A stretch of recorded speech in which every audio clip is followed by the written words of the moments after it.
ஒரு T20 world cup team 1600 நாட்களுக்கு மேல நம்பர் 1 T20 டீமா இருந்தது.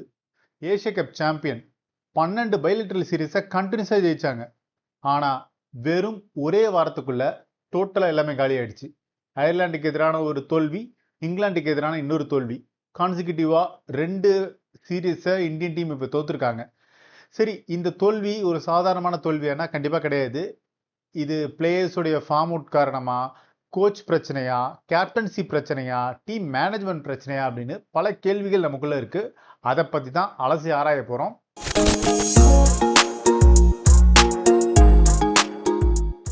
உண்மையிலே இந்தியன் டீமுக்கு என்ன நடந்தது? 2025 வரைக்குமே இந்தியாவுடைய T20 டீம் ரொம்ப டாப் மோஸ்ட்ல சூப்பரா பெர்ஃபார்ம் பண்ணாங்க. World cup champion, Asia cup champion, 12 bilateral சீரிஸை ஜெயிச்சிருக்காங்க. ஐசிசி ரேங்கிங்ல நம்பர் 1 இருந்தாங்க. எல்லாமே கரெக்டா இருந்தது. கோர் டீமை உருவாக்கி அடுத்த வேர்ல்டு கப் கூட அவங்க தயாராயிட்டாங்க. அந்த அளவுக்கான ஒரு டீம் சடனா அப்படியே சரிஞ்சிருச்சு. அதுக்கு என்ன முதல் காரணம் எங்க இருந்து ஆரம்பிச்சது அப்படின்னா, கேப்டன்சிக்கான சேஞ்ச் தான்.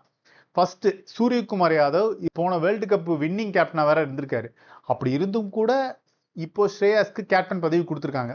அதுக்கு என்ன காரணம் அப்படின்னா, ஸ்ரேயஸோடைய இந்த சமீப கால இந்த ஐபிஎல் கேப்டன்சி நல்லா பேசப்பட்டுச்சு. ஆனா இங்க ஒரு கேள்வி, 2026 ஐபிஎல்ல அவருடைய கேப்டன்சி சரியில்லை. கண்டினியூஸா செகண்ட் ஹாஃப் ஃபுல்லாவே அவருடைய தலைமையில பஞ்சாப் கிங்ஸ் தோத்துட்டாங்க. ஆனா அதுக்கு முன்னாடி கேகேஆர் டீமை ஒரு சாம்பியன் ஆக்குனாரு. அப்புறமா பஞ்சாப் கிங்ஸை ஃபைனல் வரைக்கும் கூட்டு போனாரு. அதன் காரணமா தான் அவரு கேப்டனா உள்ள வந்தாரு. ஒரு வேர்ல்டு கப் வின்னிங் கேப்டனை ஏன் அந்த பதவி விட்டு தூக்கணும் அப்படின்னா, அதுக்கான காரணம் என்ன சொல்லப்பட்டுச்சுன்னா, சூரியகுமார் யாதவுடைய பெர்ஃபார்மன்ஸ், கேப்டன்சி நல்லா இருந்தாலுமே அவருடைய பேட்டிங் ஆவரேஜ் ரொம்ப கம்மியா இருந்தது, ஸ்ட்ரைக் ரேட் கம்மியா இருந்தது, கன்சிஸ்டன்சி இல்லை அப்படின்ற ஒரு விமர்சனம் வச்சாங்க. சூர்யாவுக்கு பதிலாக ஸ்ரேயாஸ் உள்ள வந்தா நல்லா இருக்கும் அப்படின்னு பிளான் பண்ணாங்க. பேப்பர் வைஸ் அந்த பிளான் நல்லா தான் இருந்தது. ஆனா எக்ஸிகியூஷனா அது இப்ப ஃபெயில் ஆயிடுச்சு. கேப்டன் மாறினதை மட்டும் பிரச்சனை கிடையாது. கோச் கம்பீர் ஒரு டிரான்சிஷனே புதுசா இருந்தது. டீம் மேனேஜ்மெண்ட்லயுமே சில ப்ராப்ளம் இருந்தது. புது புது காம்பினேஷன் உள்ள கொண்டு வந்து எக்ஸ்பெரிமெண்ட் பண்ணாங்க. அதில் தான் இங்கே பிரச்சனையே ஸ்டார்ட் ஆச்சு. ஃபர்ஸ்ட் அயர்லாண்டுக்கு எதிரான டோர்னமெண்ட்ல 2 மேட்ச்ல தோத்துட்டாங்க. ஒன்று நோ ரிசல்ட் வந்துருச்சு. அப்போ கூட அது பெரிய அளவுக்கு வார்னிங் சைனா கிடையாது. ஆனால் இந்த இங்கிலாந்து சீரீஸ்ல இது வார்னிங் சைனா கிளீனாகவே தெரிஞ்சுது. சரி, இந்த 2 தொடர் தோல்விகளுக்கு என்ன காரணம்? பேட்டிங்கோ, ஃபீல்டிங்கோ, பவுலிங்கோ, இல்லை கேப்டன்சி, கோச் மட்டுமே கிடையாது. இது எல்லாத்த விட ஒரு முக்கியமான விஷயம், அதுதான் அடாப்டபிலிட்டி. ஏன்னா ஐபிஎல்லேருந்து டைரக்டா அப்படியே உள்ள வந்து விளையாடுறாங்க. இதுல இன்னொரு முக்கியமான விஷயத்தை நம்ம பேசி ஆகணும். இந்தியன் பிச்சர்ஸை பொறுத்த வரைக்கும் ஃபிளாட் பிச்சஸா இருக்கும். அப்புறமா பேட்டிங்க்கு சாதகமா இருக்கும். கொஞ்சம் ஈஸியா விளையாண்டாங்க. ஆனா இங்கிலாந்துல, அயர்லாண்ட்லயுமே அந்த பிச்சு வேற மாதிரி பிஹேவ் பண்ணும். Seam, swing, bounce, late movement, hard length பவுலிங்னு எல்லாமே இங்கிலாந்துல சவாலா தான் இருந்தது. அங்க ஐபிஎல்ல power hitting, high strike rate, impact player ரூலா இருந்ததுல, அதை இங்க அடாப்ட் பண்ணிக்க முடியல.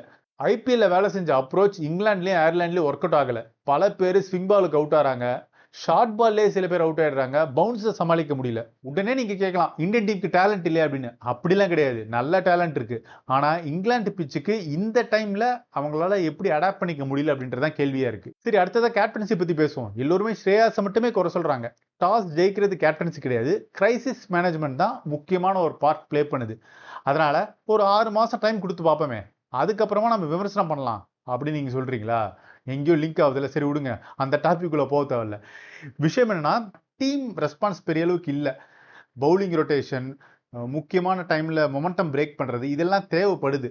ஆனா நல்லா கவனிச்சிருந்தீங்கன்னா, இந்த 2 சீரீஸ்லயுமே இந்தியன் டீமுக்கான மொமெண்டமே கிடைக்கல. அந்த மொமெண்டம் வந்து கிடைச்சும் கூட சில இடத்துல விட்டுட்டாங்க. ஆனா ப்ராப்பரான மொமெண்டம், அந்த T20 ஃபார்மேட்டுக்கான மொமெண்டம் இருக்குல்ல, அது இந்தியன் டீமுக்கு கிராக் ஆகவே இல்லை.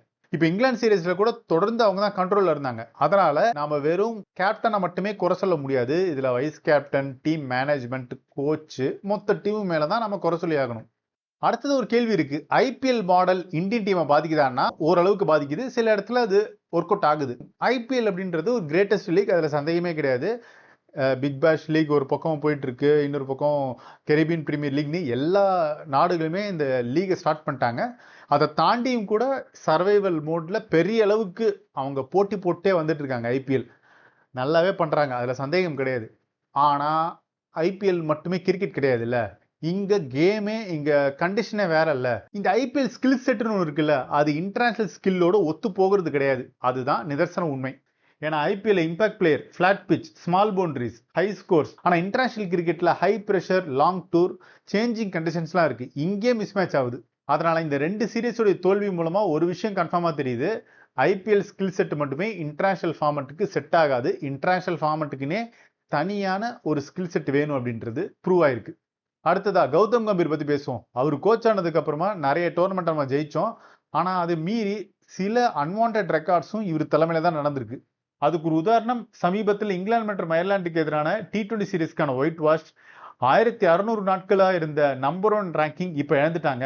ஸ்ரீலங்கா ODI சீரீஸ் தோல்வி, நியூசிலாந்து மற்றும் சவுத் ஆப்பிரிக்காவுக்கு எதிரான ஹோம் சீரீஸ் தோல்வி, பார்டர் கவாஸ்கர் டிராஃபி இழப்பு, world test championship final qualify ஆகாதது, ஹோம் டெஸ்ட்ல பல வரலாற்று மோசமான சாதனைகள்லாம் பண்ணியிருக்காங்க. ஸோ இப்படிலாம் அன்வான்ட் ரெக்கார்ட்ஸ் இருக்கும்போது இப்போ பிசிசிஐ ரிவ்யூ மீட்டிங் வைக்க போறாங்க. அதுல நிறைய விஷயங்கள் பேசுறதுக்குலாம் வாய்ப்பு இருக்கு. Selection, team combination, transition, leadership, coaching இதெல்லாம் சரியா அப்படின்னு ரிவ்யூ பண்ண போறாங்க. ஆனா ஒரு விஷயம் கிளீனா தெரியுது, கௌதம் கம்பீரே தொடர்றதுக்கான வாய்ப்பு இருக்கு. அதனால கோச்சை நீக்க மாட்டாங்கன்னு தான் தோணுது. சரி, இனிமே இந்தியன் டீம் என்ன பண்ணும் அப்படின்னா, இந்த தோல்விக்கு இந்த பிளேயரை சேஞ்ச் பண்றதெல்லாம் விஷயம் கிடையாது.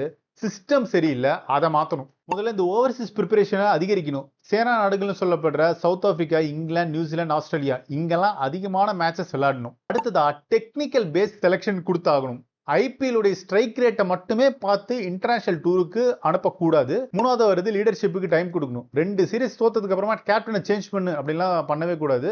டைம் கொடுத்து செட் ஆனதுக்கு அப்புறமா தான், அப்ப சரியில்லைன்னா நம்ம கேப்டன்சியை மாத்தலாம். 4வது வருது ரோல் கிளாரிட்டி. எந்தெந்த பிளேயருக்கு எந்தெந்த ரோல்னு கரெக்டா ஃபிக்ஸ் பண்ணி ஆகணும். திலக் வர்மா, ரிங்கு சிங், இஷான் கிஷன், வைபவ் சூரியவன்ஷி இந்த மாதிரி பிளேயர்ஸ்க்குலாம் என்ன ரோல் அப்படின்னு கரெக்டா ஃபிக்ஸ் பண்ணா ஈஸியா இந்த டீமை சரி பண்ணலாம். கடைசி 5வது வருது டொமஸ்டிக் கிரிக்கெட்டுக்கு முக்கியத்துவம் தரணும். ஏன்னா இந்தியா ஏ டூர்லாம் நிறைய திரும்பவும் கொண்டு வந்தாகணும். இப்பயும் நடக்குது, ஆனா இன்னும் கொஞ்சம் பலப்படுத்தணும். அப்படி இருந்தா மட்டுமே அங்கிருந்து யங் டேலண்ட்ஸ்லாம் உள்ள வருவாங்க. நாடு முழுக்க எத்தனையோ பிளேயர்ஸ்லாம் இருக்காங்க, டொமஸ்டிக் லெவல்ல பெர்ஃபார்ம் பண்ணக்கூடிய பிளேயர்ஸ். அங்கிருந்து இன்டர்நேஷனல் லெவலுக்குள்ள வரணும். வெறும் ஐபிஎல் மட்டுமே வச்சு வரக்கூடாது, இந்த டொமஸ்டிக் லெவல் கிரிக்கெட்ல இருந்து தான் வரணும். இந்தியா டேலண்டே இல்லாத டீம் அப்படின்லாம் சொல்லக்கூடாது. அந்த டேலண்ட்டை கரெக்டா சிஸ்டம்ல பயன்படுத்த வேண்டிய நேரம் வந்துருச்சு. இந்த சீரீஸோட தோல்வி மூலமா இந்தியன் டீமுக்கு பல விஷயங்கள் கற்றுக் கொடுத்துருக்கு. ஒரு சீரீஸை தோக்கலாம், 2 சீரீஸ் கூட தோக்கலாம், ஒயிட் வாஷ் ஆகலாம், ரேங்கிங்ல இருந்து கீழே விழலாம், அதெல்லாம் பிரச்சனையே கிடையாது. ஆனா நிரந்தரம் அப்படின்றது அந்த இந்தியன் டீமுடைய பெர்ஃபார்மன்ஸ் அண்ட் கிளாஸ் தான். அதை எப்படி அடாப்டபிலிட்டியா அவங்க பார்க்க போறாங்கன்றது தான் இப்ப கேள்வியா இருக்கு. இந்த டோர்னமெண்ட்டுடைய முடிவுல பல விஷயங்கள் ரிவ்யூ மீட்டிங்ல கொண்டு வரலாம். கௌதம் கம்பீருடைய கோச்சிங் பத்தி பேசலாம், ஸ்ரேயாஸோட லீடர்ஷிப் பத்தி கேள்வி கேட்கலாம். ஆனா இன்னும் சில மாசங்கள்ல பிசிசிஐ சில முடிவுகள்லாம் எடுக்கும். அதுதான் அடுத்த ஒரு 2-3 வருஷத்துக்கான இந்தியன் டீமுடைய எதிர்காலமா வரதுக்கான வாய்ப்பு இருக்கு. ஸோ இது தோல்வி முடிவா இருக்குமா இல்ல புதிய ஆரம்பமா இருக்குமா? அதுக்கான பதில் இன்னும் சில நாட்கள்ல வர டோர்னமெண்ட்ஸ்லாம் தெரிய போகுது. ஸோ இதை பத்தி உங்களுடைய கருத்துக்களை கமெண்ட் செக்ஷனில் சொல்லுங்க. அப்பப்போ வீக்லி ஒன்ஸ் நான் கிரிக்கெட் வீடியோ போட ட்ரை பண்றேன். அண்ட் இன்னொரு முக்கியமான விஷயம், உள்கட்டமைப்பு சம்பந்தமான அப்டேட்ஸ் எல்லாமே இதுலேயுமே வரும் கொஞ்சம் கொஞ்சமா. ஆனால் இனிமே ஒரு full update, up to date உங்களுக்கு வேணும் அப்படின்னா நம்ம இன்ஃப்ரா அப்படின்ற ஒரு சேனல் ஓப்பன் பண்ணியிருக்கேன். டிஸ்கிரிப்ஷனில் லிங்க் இருக்கு, நீங்க அது கிளிக் பண்ணி சப்ஸ்கிரைப் பண்ணிடுங்க. உங்களை நம்பி அந்த சேனல் நான் ஓப்பன் பண்ணியிருக்கேன். இதை பற்றி உங்களுடைய கருத்தையும் பதிவு பண்ணுங்க. இதுலேயுமே சில இன்ஃப்ராஸ்ட்ரக்சர் சம்பந்தமான வீடியோஸ் வரும். ஆனால் அதில் டோட்டலாக ஃபுல் அண்ட் ஃபுல் ஒரு அப் டு டேட்டாக கொடுக்கறதுக்கு நான் முயற்சி பண்ணுறேன். அதுதான் அதோடைய பிளானு. ஸோ நம்ம தொடர்ந்து பேசுவோம். நன்றி.